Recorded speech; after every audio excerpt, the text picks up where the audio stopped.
اور جنت میں جانے کا پروانہ کچھ لوگوں کو مل جائے گا اور سب جنت کی طرف جا رہے ہوں گے۔ اس میں بہت سارے لوگ ہیں جو پل صراط پر چل کر کے جنت پہنچیں گے۔ اب جب کافی لوگ جنت کے دروازے پر پہنچیں گے، ایک جماعت ایسی ہوگی جو پورے راستے میں کہیں نظر نہیں آئی، جنت جانے کے راستے میں کہیں نظر نہیں آئی، لیکن جنت کے دروازے پر وہ پہلے سے موجود تھے، چلے تھے نہیں چلے تھے کسی نے دیکھا ہی نہیں۔ دوسرے جنتی ان سے پوچھتے ہیں اس جماعت سے کہ تم یہاں کیسے پہنچے اور یہ انعام کس بات کا ہے تمہارے لیے؟ تو وہ جنتی کہتے ہیں ہمیں روزے داروں کی جماعت میں رکھا گیا، ہمارے روزے اللہ کو پسند آئے، اور آج رب تبارک و تعالیٰ کا حکم ہوا کہ ساری دنیا سے چھپ کر تم میرے لیے روزہ رکھتے تھے، دنیا کو پتا نہیں تھا تم بھوکے ہو پیاسے ہو، اور اے بندو آج سارے لوگوں کی نظروں سے چھپا کر میں تمہیں جنت پہنچاؤں گا۔ وہ ایک جماعت ایسی ہے جو راستے بھر چلتی ہوئی نظر تو نہیں آئی لیکن جنت میں پہنچ گئی، وہ روزے داروں کی ہے۔ آج یہ تقوی حاصل کرنے کا سب سے بہترین راستہ، اور تقوی کیوں ضروری ہے؟ اب آپ کے روزے سے کچھ حاصل ہوا نہیں ہوا آپ کو دیکھنا بھی ہے، یہ نہیں کہ کیلنڈر کی طرح گنتے جاؤ، 1 ہو گیا، 2 ہو گئے، 3 ہو گئے، ہوتے جائیں گے، یہ دن تو چلتے رہتے ہیں، گنتے گنتے 20 بھی ہو جائیں گے، 25 بھی ہو جائیں گے، 30 بھی ہو جائیں گے۔ روزے گننے کا حکم نہیں، اپنے آپ کو سرچ کرو اور پھر تھوڑی سی ورزش کرنے کے بعد بندہ ویٹ تول کر کے دیکھتا ہے کم ہوا گھٹا کہ بڑا، ہر دن دیکھتا رہتا ہے۔ ہاں، ورزش کرنے کے بعد پھر ناپ کر کے دیکھتا ہے میرے جسم کا وزن کتنا گھٹا کتنا بڑا۔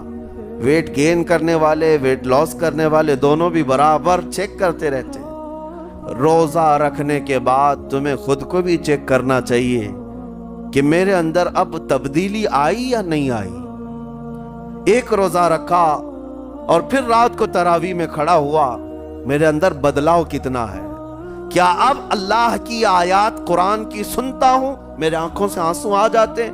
اگر آ گئے ہیں تو اس کا مطلب ہے کہ دل نرم ہو گیا، اس روزے نے اثر دکھانا شروع کیا، اور پھر ویسے کا ویسا ہے، تو اس کا مطلب ہے کہ آپ کے روزے سے آپ کو تقوی نہیں مل رہا ہے، آپ کو تقوی نہیں مل رہا۔ خوف خدا جب آتا ہے تو انسان کا دل موم ہو جاتا، نرم ہو جاتا ہے، اور اللہ کے عذابات سے، جہنم کے خوف سے، قبر کی سختیوں سے وہ رو پڑتا ہے، اس کی آنکھیں بہنے لگ جاتی ہیں، اور جب دل سخت ہوتا ہے پتھر کی طرح تو اسے نہ اللہ کی آیتیں رلاتی ہیں نہ آخرت کا تصور اسے ہلاتا ہے۔ اسی لیے قیامت کے دن کے بارے میں آپ کو بتاؤں، نبی پاک صلی اللہ تعالی علیہ وسلم کی امت کی طرف جہنم کی آگ شعلے لپکاتے ہوئے بڑھتی آ رہی ہو، بہت تیزی سے، قریب ہے کہ وہ جہنم کی آگ سب کو اپنے لپیٹ میں لے لیں۔ وہاں کھڑے ہوئے بہت سارے لوگ اپنے اپنے اعمال کا صدقہ پیش کرنے لگے، حاجی اپنے حج پیش کر رہے ہیں، نمازی اپنے نماز، روزے دار اپنے روزے، کہ جہنم ہماری یہ نیکیوں کا صدقہ رک جا۔ جہنم کی آگ بڑھتی چلی آئی، بڑھ رہی تھی۔ جبرائیل امین علیہ الصلوۃ والتسلیم حاضر ہوتے ہیں بارگاہ مصطفیٰ صلی اللہ علیہ وسلم میں، ایک پانی کا پیالہ انہوں نے پیش کیا اور کہا یا رسول اللہ صلی اللہ علیہ وسلم یہ پانی آپ اس آگ پر چھڑک دیں۔ نبی پاک صلی اللہ تعالی علیہ وسلم نے وہ پانی اس آگ کی طرف پھینکا تو آگ دور چلی گئی، جو جہنم کی آگ اچانک بجھ گئی، کافی دور چلی گئی، جو امت کی طرف لپک رہی۔ رسول رحمت صلی اللہ تعالی علیہ وسلم نے پوچھا جبرائیل سے یہ اتنا اثردار پانی ہے کون سا؟ یہ جبرائیل امین عرض کرتے ہیں یا رسول اللہ یہ آپ کے ان امتیوں کے آنسوؤں کا پانی ہے جو رات کھڑے ہو کر اپنے رب کے خوف سے رویا کرتے تھے، وہ اللہ کے خوف سے تھر تھراتے تھے، ڈر کر کے ان کے آنکھوں سے جو آنسو آتے۔ جبرائیل امین کہتے ہیں میں نے وہ آنسو جمع کر رکھے تھے اور وہ آج میں نے آپ کے سامنے پیش کیا۔ ایک آنسو کا قطرہ جہنم کی آگ بجھانے کے لیے کافی ہے۔ موتی سمجھ کے شان کریمی نے چن لیے قطرے جو گرے تھے عرق انفعال کے۔ عزیزان گرام وقار، یہی وہ تقوی ہے، یہی وہ خوف خدا ہے جس کے متعلق اللہ قرآن میں فرماتا ہے لعلکم تتقون، تاکہ تمہیں تقوی مل جائے، اسی لیے روزے رکھے گئے ہیں، روزے فرض کیے گئے ہیں۔ تمہارا دل اگر سخت کا سخت ہی رہ گیا تو روزے اثر نہیں کر رہے ہیں، روزے اثر نہیں کر رہے۔ اور ظاہر سی بات ہے کاموں میں برکت نیت سے ہوتی ہے، کسی بھی عمل میں برکت اچھی نیت سے ہوتی ہے۔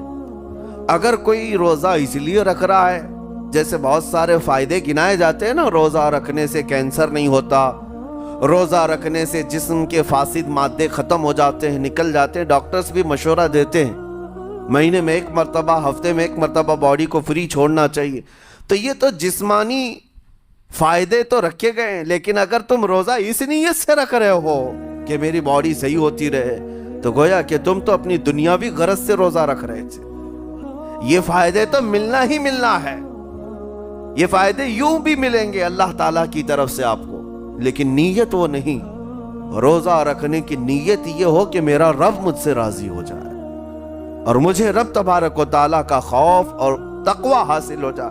نیت میں برکت ہے، اور جن کاموں کو آپ اچھی نیت سے کریں گے اسی طرح ان کاموں میں اثر بھی پیدا ہوگا۔ روزہ رکھنے سے پہلے آج نیت یہی کریں کہ مولا تعالیٰ یہ روزہ میرے تمام برے اعمال کے لیے کفارہ ہو جائے، یہ ڈھال بن جائے۔ جانتے ہیں آپ اپنے نفس امارہ کو روکنے کا سب سے بہترین آلہ بھوک ہے، بھوک۔ جتنا آدمی بھوک کے ذریعے سے اپنے نفس کو مار سکتا ہے دوسری کوئی چیز نہیں ہے۔ آپ دیکھیں اس رمضان المبارک میں بہت ساری حلال چیزیں آپ کو حرام کر دی گئی ہیں، یعنی سحری سے لے کر افطاری تک۔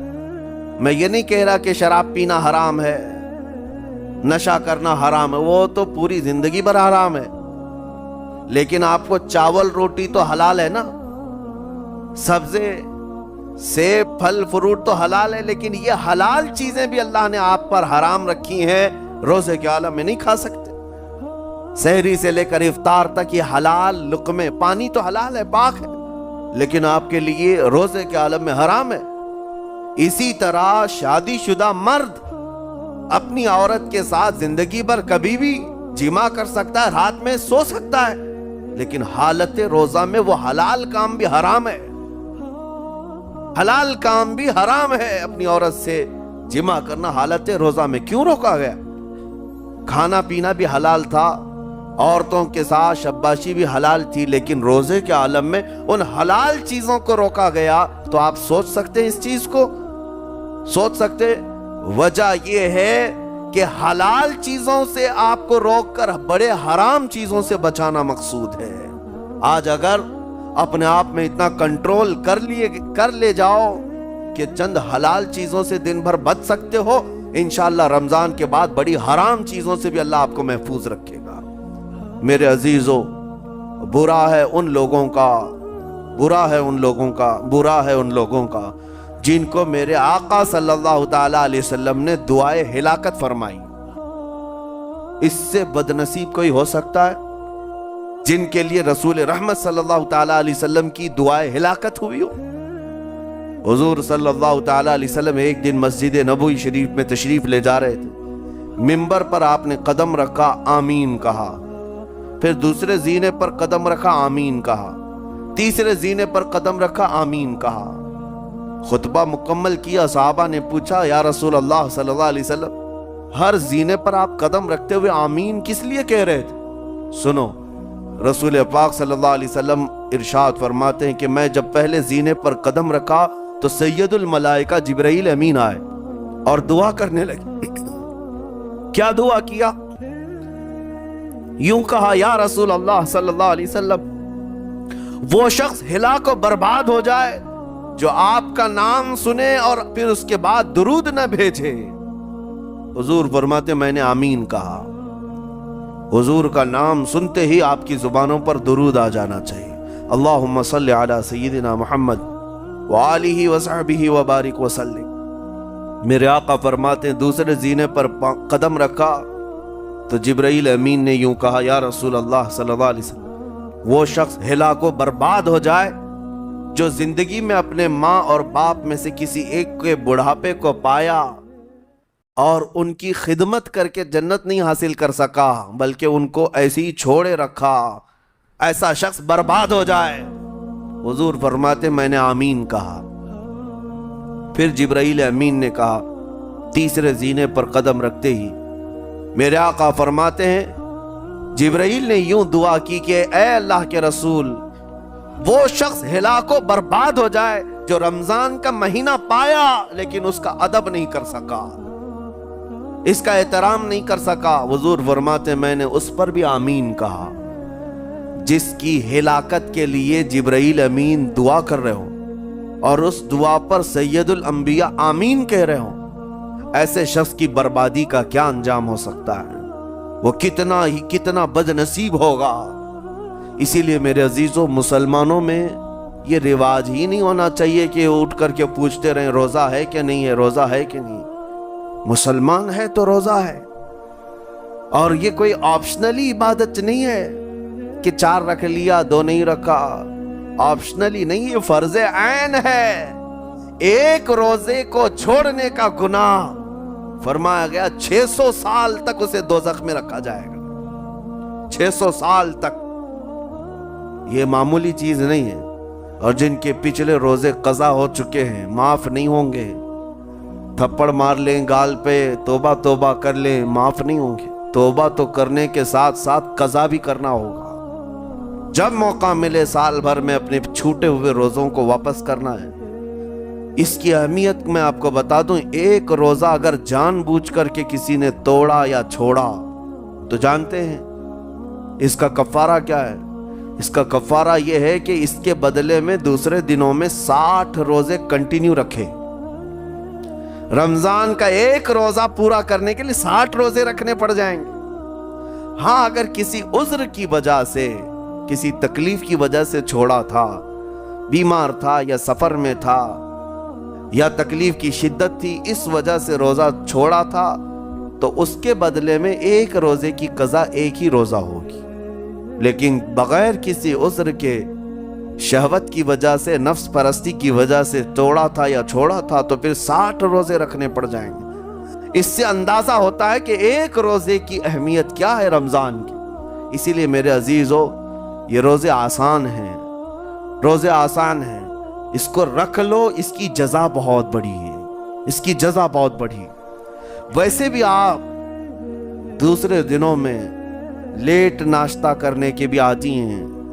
ممبئی والوں کا تو حال یہی ہے، 12 بجے کے بعد 1 بجے 2 بجے تو ان کے ناشتے ہوتے ہیں، دوپہر کا کھانا تو شام 5 بجے ہو رہا ہوتا ہے۔